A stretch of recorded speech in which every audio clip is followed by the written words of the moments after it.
The Story of the Goblins Who Stole a Sexton by Charles Dickens. Read by Christian Dickinson. In an old abbey town down in this part of the country a long, long while ago, so long that the story must be a true one, because our great-grandfathers implicitly believed it, there officiated as sexton and gravedigger in the churchyard one Gabriel Grubb. It by no means follows that because a man is a sexton, and constantly surrounded by the emblems of mortality, therefore he should be a morose and melancholy man. Your undertakers are the merriest fellows in the world, and I once had the honor of being on intimate terms with a mute, who in private life and off duty was as comical and jocose a little fellow as ever chirped out a devil-may-care song without a hitch in his memory, or drained off the contents of a good stiff glass without stopping for breath. But, notwithstanding these precedents to the contrary, Gabriel Grubb was an ill-conditioned, cross-grained, surly fellow, a morose and lonely man, who consorted with nobody but himself, in an old wicker bottle which fitted into his large deep waistcoat pocket, and who eyed each merry face as it passed by him with such a deep scowl of malice and ill-humor as it was difficult to meet without feeling something the worse for. A little before twilight one Christmas Eve, Gabriel shouldered his spade, lighted his lantern, and betook himself towards the old churchyard, for he had got a grave to finish by next morning, and, feeling very low, he thought it might raise his spirits, perhaps, if he went on with his work at once. As he went his way up the ancient street, he saw the cheerful light of the blazing fires gleam through the old casements, and heard the loud laugh and the cheerful shouts of those who were assembled around them. He marked the bustling preparations for next day's cheer, and smelt the numerous savory odors consequent thereupon, as they steamed up from the kitchen windows in clouds. All this was gall and wormwood to the heart of Gabriel Grubb, and when groups of children bounded out of the houses, tripped across the road, and were met before they could knock at the opposite door by half a dozen curly-headed little rascals who crowded around them as they flocked upstairs to spend the evening in their Christmas games, Gabriel smiled grimly and clutched the handle of his spade with a firmer grasp as he thought of measles, scarlet fever, thrush, whooping cough, and a good many other sources of consolation besides.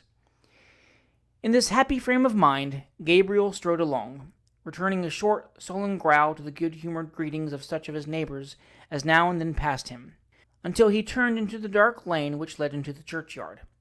Now, Gabriel had been looking forward to reaching the dark lane because it was, generally speaking, a nice, gloomy, mournful place, into which the townspeople dared not much care to go, except in broad daylight, and when the sun was shining. Consequently, he was not a little indignant to hear a young urchin roaring out some jolly song about a Merry Christmas in this very sanctuary, which had been called Coffin Lane ever since the days of the old abbey and the time of the shaven-headed monks. As Gabriel walked on, and the voice drew nearer, he found it proceeded from a small boy who was hurrying along to join one of the little parties in the old street, and who, partly to keep himself company, and partly to prepare himself for the occasion, was shouting out the song at the highest pitch of his lungs. So Gabriel waited until the boy came up, and then dodged him into a corner and rapped him over the head with his lantern 5 or 6 times to teach him to modulate his voice. And as the boy hurried away with his hand to his head, singing quite a different sort of tune, Gabriel Grubb chuckled very heartily to himself and entered the churchyard, locking the gate behind him. He took off his coat, put down his lantern, and getting into the unfinished grave, worked at it for an hour or so with right good will. But the earth was hardened with the frost, and it was no very easy matter to break it up and shovel it out, and although there was a moon, it was a very young one and shed little light upon the grave, which was in the shadow of the church.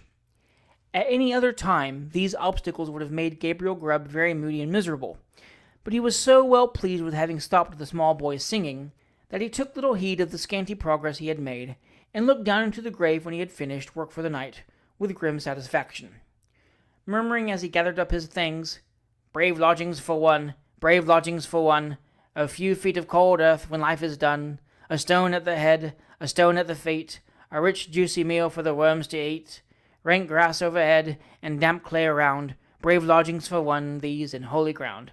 "Ha, ha, ha!" laughed Gabriel Grubb, as he sat himself down on a flat tombstone, which was a favorite resting place of his, and drew forth his wicker bottle. "A coffin at Christmas! A Christmas box! Ha, ha, ha!" "Ho, ho, ho!" repeated a voice which sounded close behind him. Gabriel paused in some alarm, in the act of raising the wicker bottle to his lips, and looked round. The bottom of the oldest grave about him was not more still and quiet than the churchyard in the pale moonlight. The cold hoar frost glistened on the tombstones, and sparkled like rows of gems among the stone carvings of the old church. The snow lay hard and crisp upon the ground, and spread over the thickly strewn mounds of earth, so white and smooth a cover that it seemed as if corpses lay there, hidden only by their winding sheets. Not the faintest rustle broke the profound tranquillity of the solemn scene. Sound itself appeared to be frozen up. All was so cold and still. "It was the echoes," said Gabriel Grubb, raising the bottle to his lips again. "It was not," said a deep voice. Gabriel started up, and stood rooted to the spot with an astonishment and terror, for his eyes rested on a form that made his blood run cold. Seated on an upright tombstone, close to him, was a strange, unearthly figure whom Gabriel felt at once was no being of this world. His long, fantastic legs, which might have reached to the ground, were cocked up and crossed after a quaint, fantastic fashion. His sinewy arms were bare, and his hands rested on his knees. On his short, round body he wore a close covering, ornamented with small slashes. A short cloak dangled at his back.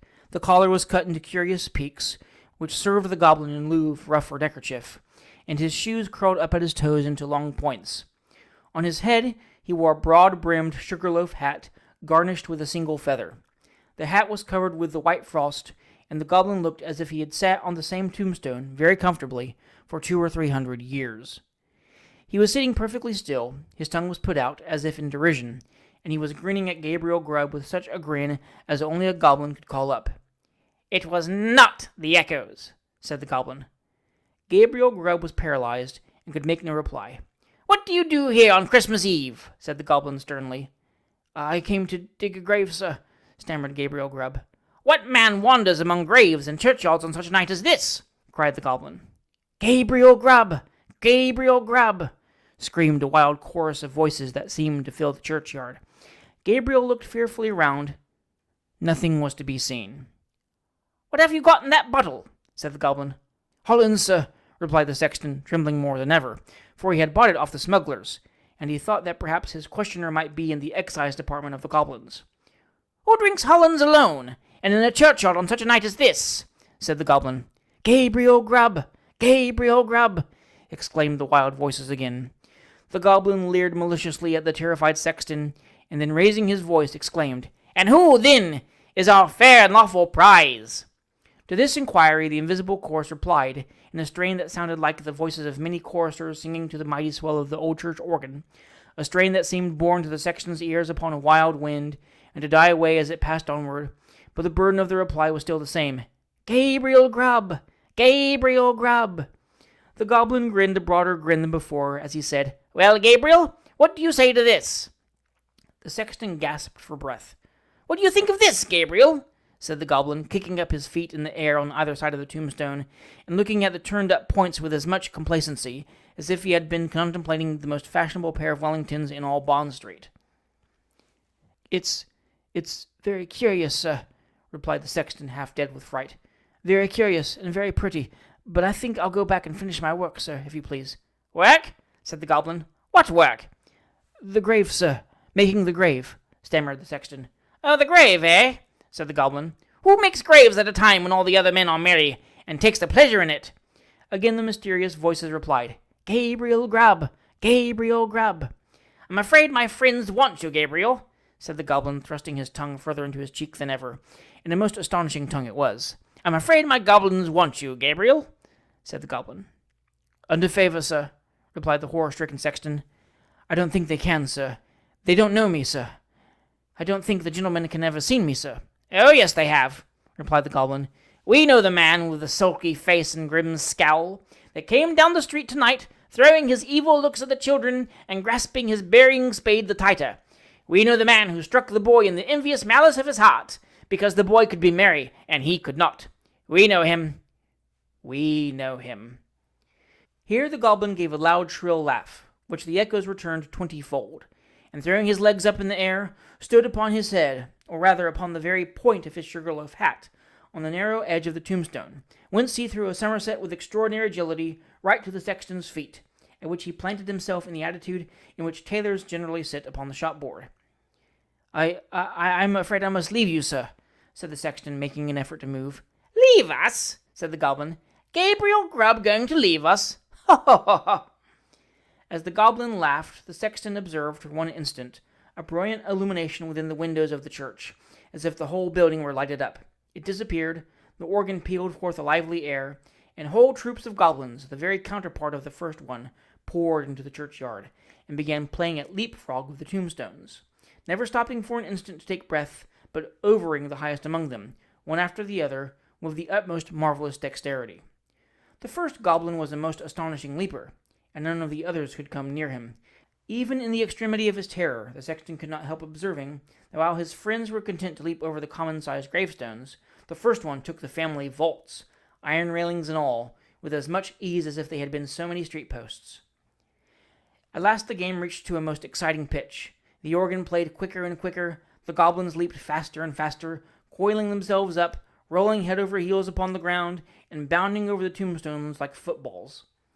The sexton's brain whirled round with the rapidity of the motion he beheld, and his legs reeled beneath him as the spirits flew before his eyes, when the goblin king, suddenly darting towards him, laid his hands upon his collar and sank with him through the earth. When Gabriel Grubb had time to fetch his breath, which the rapidity of his descent had for the moment taken away, he found himself in what appeared to be a large cavern, surrounded on all sides by crowds of goblins, ugly and grim. In the center of the room, on an elevated seat, was stationed his friend of the churchyard, and close beside him stood Gabriel Grubb himself, without power of motion. "Cold tonight," said the king of the goblins. "Very cold. A glass of something warm here." At this command, half a dozen officious goblins, with a perpetual smile upon their faces, whom Gabriel Grubb imagined to be courtiers on that account, hastily disappeared, and presently returned with a goblet of liquid fire, which they presented to the king. "Ah!" cried the goblin, whose cheeks and throat were transparent, as he tossed down the flame. "This warms me indeed. Bring a bumper of the same for Mr. Grubb." It was in vain for the unfortunate sexton to protest that he was not in the habit of taking anything warm at night. One of the goblins held him, while another poured the blazing liquid down his throat. The whole assembly screeched with laughter as he coughed and choked, and wiped away the tears which gushed plentifully from his eyes after swallowing the burning draught.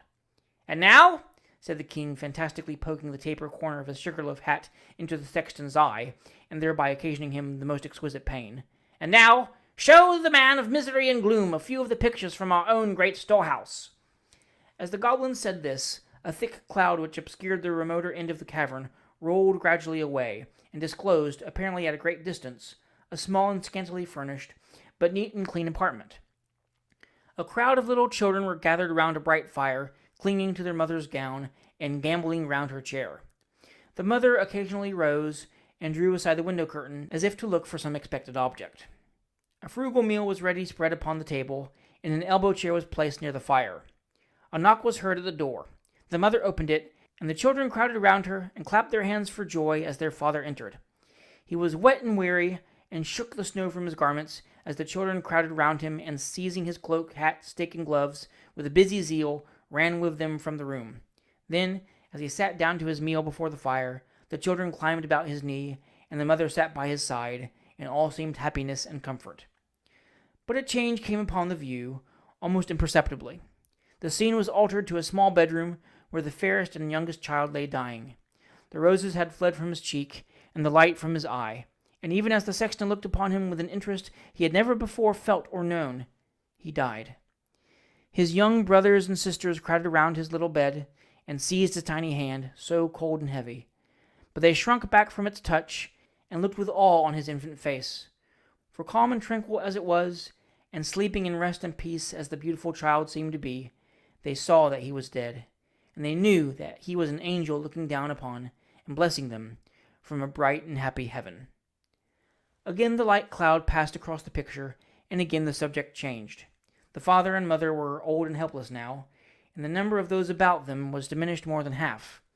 But content and cheerfulness sat on every face, and beamed in every eye, as they crowded around the fireside, and told and listened to old stories of earlier and bygone days.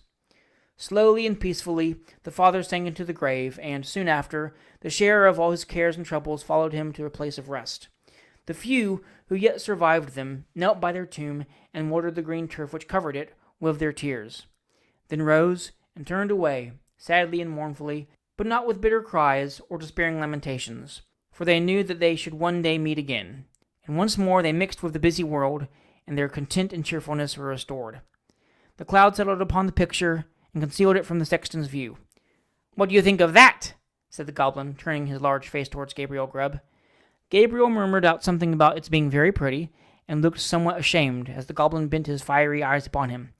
"You, a miserable man!" said the goblin, in a tone of excessive contempt. "You!" He appeared disposed to add more, but indignation choked his utterance. So he lifted up one of his very pliable legs, and flourishing it above his head a little, to ensure his aim, administered a good sound kick to Gabriel Grubb, immediately after which all the goblins in waiting crowded round the wretched sexton and kicked him without mercy, according to the established and invariable custom of courtiers upon earth, who kick whom royalty kicks, and hug whom royalty hugs. "Show him some more," said the king of the goblins. At these words the cloud was dispelled, and a rich and beautiful landscape was disclosed to view. There is just such another, to this day, within half a mile of the old abbey town. The sun shone out from the clear blue sky, the water sparkled beneath his rays, and the trees looked greener, and the flowers more gay beneath his cheering influence. The water rippled on with a pleasant sound, the trees rustled in the light wind that murmured among their leaves, the birds sang upon the boughs, and the lark caroled on high, her welcome to the morning. Yes, it was morning.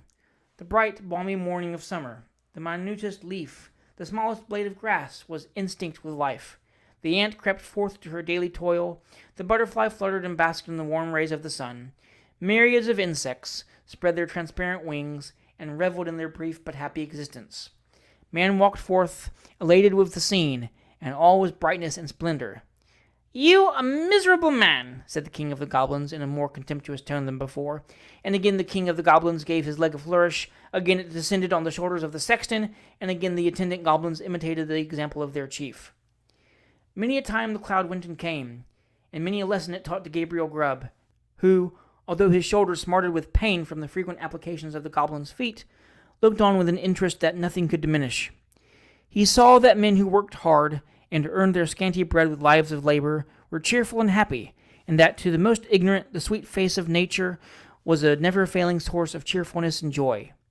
He saw those who had been delicately nurtured and tenderly brought up, cheerful under privations, and superior to suffering, that would have crushed many of a rougher grain, because they bore within their own bosoms the materials of happiness, contentment, and peace. He saw that women, the tenderest and most fragile of all God's creatures, were the oftenest superior to sorrow, adversity, and distress. And he saw that it was because they bore in their own hearts an inexhaustible wellspring of affection and devotion.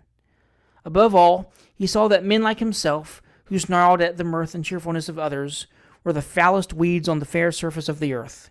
And setting all the good of the world against the evil, he came to the conclusion that it was a very decent and respectable sort of world after all. No sooner had he formed it than the cloud which closed over the last picture seemed to settle on his senses and lull him to repose. One by one the goblins faded from his sight, and as the last one disappeared, he sunk to sleep. The day had broken when Gabriel Grubb awoke, and found himself lying at full length on the flat gravestone in the churchyard, with the wicker bottle lying empty by his side, and his coat, spade, and lantern all well whitened by the last night's frost scattered on the ground. The stone on which he had first seen the goblin seated stood bolt upright before him, and the grave at which he had worked the night before was not far off. At first he began to doubt the reality of his adventures, but the acute pain in his shoulders, when he attempted to rise, assured him that the kicking of the goblins was certainly not ideal. He was staggered again by observing no traces of footsteps in the snow on which the goblins had played the leapfrog with the gravestones. But he speedily accounted for this circumstance when he remembered that, being spirits, they would leave no visible impression behind them. So Gabriel Grubb got on his feet as well as he could, for the pain on his back, and brushing the frost off his coat, put it on and turned his face towards the town. But he was an altered man, and he could not bear the thought of returning to a place where his repentance would be scoffed at and his reformation disbelieved. He hesitated for a few moments, and then turned away to wander where he might and seek his bread elsewhere. The lantern, the spade, and the wicker bottle were found, that day, in the churchyard. There were a great many speculations about the sexton's fate, at first, but it was speedily determined that he had been carried away by the goblins, and there were not wanting some very credible witnesses who had distinctly seen him whisked through the air on the back of a chestnut horse blind of one eye, with the hindquarters of a lion and the tail of a bear. At length all this was devoutly believed, and the new sexton used to exhibit to the curious, for a trifling emolument, a good-sized piece of the church weathercock, which had accidentally been kicked off by the aforesaid horse in his aerial flight, and picked up by himself in the churchyard a year or two afterwards. Unfortunately, these stories were somewhat disturbed by the unlooked-for reappearance of Gabriel Grubb himself, some 10 years afterwards, a ragged, contented, rheumatic old man. He told his story to the clergyman, and also to the mayor, and in course of time it began to be received as a matter of history, in which form it has continued down to this very day. The believers in the weathercock tale, having misplaced their confidence once, were not easily prevailed upon to part with it again. So they looked as wise as they could, shrugged their shoulders, touched their foreheads, and murmured something about Gabriel Grubb having drunk all the Hollands, and then fallen asleep on the flat tombstone. And they affected to explain what he supposed he had witnessed in the Goblin's Cavern by saying that he had seen the world and grown wiser. But this opinion, which was by no means a popular one at any time, gradually died off. And be the matter how it may, as Gabriel Grubb was afflicted with rheumatism to the end of his days, this story has at least one moral, if it teach no better one, and that is, that if a man turns sulky and drink by himself at Christmas time, he may make up his mind to be not a bit the better for it, let the spirits be never so good, or let them be even as many degrees beyond proof, as those which Gabriel Grubb saw in the Goblin's Cavern.